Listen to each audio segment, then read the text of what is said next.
Josh here, and welcome to part 6 of my Rocky-thon, the final entry in my Rocky-thon. And I am going to review the final entry in the Rocky series, Rocky Balboa, finally getting rid of that perfect numerological scheme.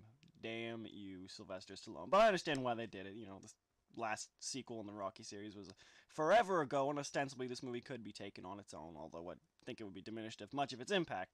That said, I think this movie really is for Rocky enthusiasts and people, real fans of the series, because there's a lot of nods off to the original, and like I said, this movie wouldn't have nearly the impact that it would if you didn't watch the other entries in the series.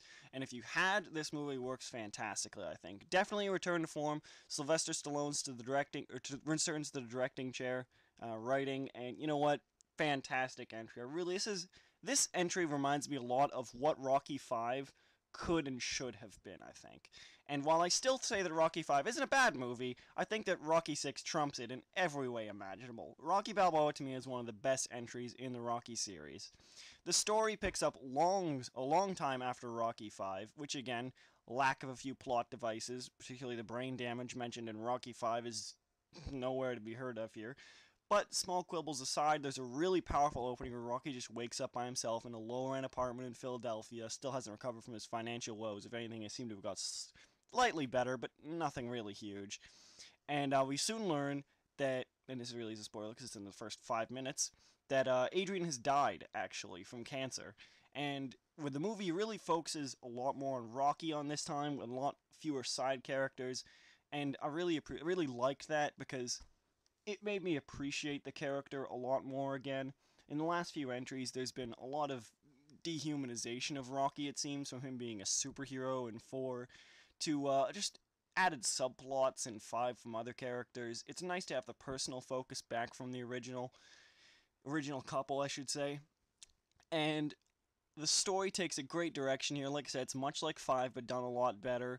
After Adrian's death, he's opened up a restaurant called Adrian's, kind of as salute to his wife's cooking that's always been mentioned in the past, and shares his boxing stories with customers, is really just the owner of the restaurant. He's having, a fairly successful time. He's living out his retirement quite nicely. Burt Young's still working at the meat factory, and his son is now in this really ultra high-tech office building, doesn't really have that much time to spend with his dad, and it's a logical plot progression and a really great arc for the son, I think, even though it's, again, technically repeated from 5. Apparently, Stallone kind of disowns number 5 for some reason. I think that may be less because he hates it, but more because he wants to rewrite a lot of what happens from it. And particularly the son feeling overshadowed by his father is repeated here, but again, to much better extent. Anyway, I won't touch on that. Suffice to say, the story is actually much slower paced. It follows a lot of the same kind of keys of Rocky 5, where he's revisiting a lot of the locations, feeling very nostalgic, has quite a few flashbacks, enhanced quite a bit by digital effects. And don't worry, the digital effects aren't really intrusive, they're just more dreamlike and lucid, I think.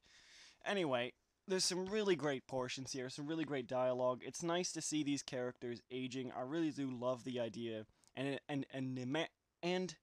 I am enamored with the idea of kind of old heroes trying to come to terms with their age, and this definitely plays on that theme. Rocky does have a fight in this one, it's true, but it does make a somewhat good deal of sense, and I really liked the ending of this movie, how it isn't quite what you expect, but still fulfills all the emotional criteria, harkening back to the original movie, I think. It's much like that. Sylvester Stallone, Rocky, gets a lot more characterization in this one. We really feel bad for the guy because his life really didn't go all that great in the end. I mean, he had all the past successes, but when all is said and done, he doesn't really have that much to show for it. And what he really cares about in the end, his family, is either died or really estranged, and that's really sad. I also really enjoyed the fact that Burt Young, I can't believe they made Paulie a sympathetic character, but they actually managed to do it in this movie. Anyone who's listened to my previous Rocky-thon reviews knows that I didn't really like Paulie, but they definitely managed to make him a sympathetic character here, and you feel bad for the guy. It really does feel like how should I say it, like a bittersweet homecoming for fans of the series. While it's great to see Rocky back in action, this is a very melancholic movie. Although I really did enjoy bringing back a lot of the characters from the older parts of the series, particularly the priest from the original two, and I don't remember her name. I'm not sure if they really even said it. In the very first movie, Rocky kind of walks home this young girl who calls him Creepo, and they bring back that character as a main character.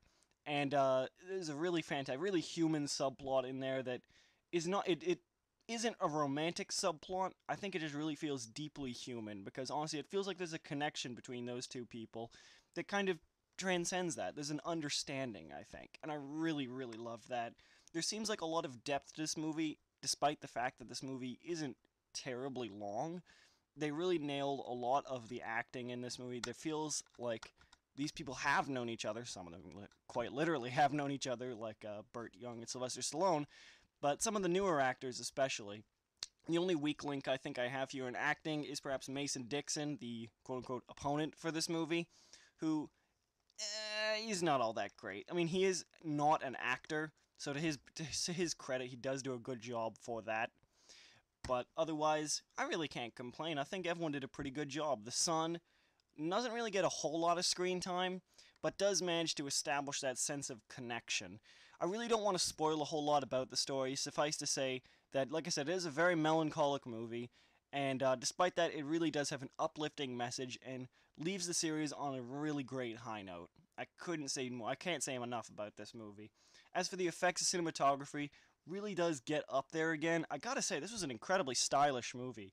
There's a lot of blue tones, sepia tones at times that fade in and out of the screen. Sometimes as flashbacks come by, Rocky will see parts of his memory, but they're faded parts of his memory, sometimes very scratchy, kind of blowing away with the wind.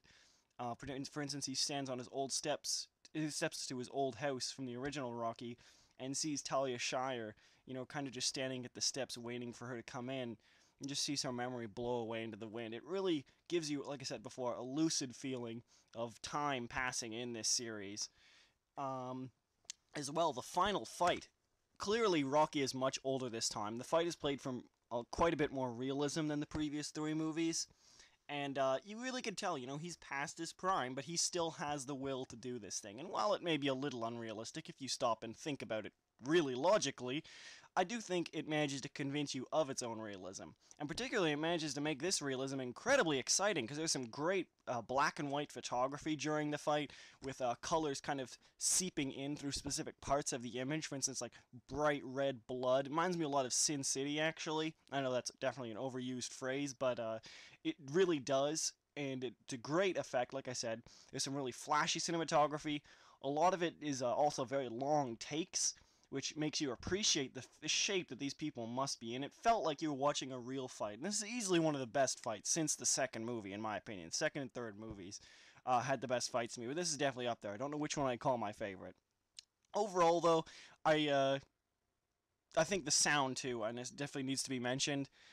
Bill Conti returns yet again, and yet again, like 5, he gets all of his old music back, and you really hear a lot of kind of remixes of his old themes that bring that Rocky nostalgia to the forefront and really enhance your appreciation of the world he's in and the music that he's done for this series.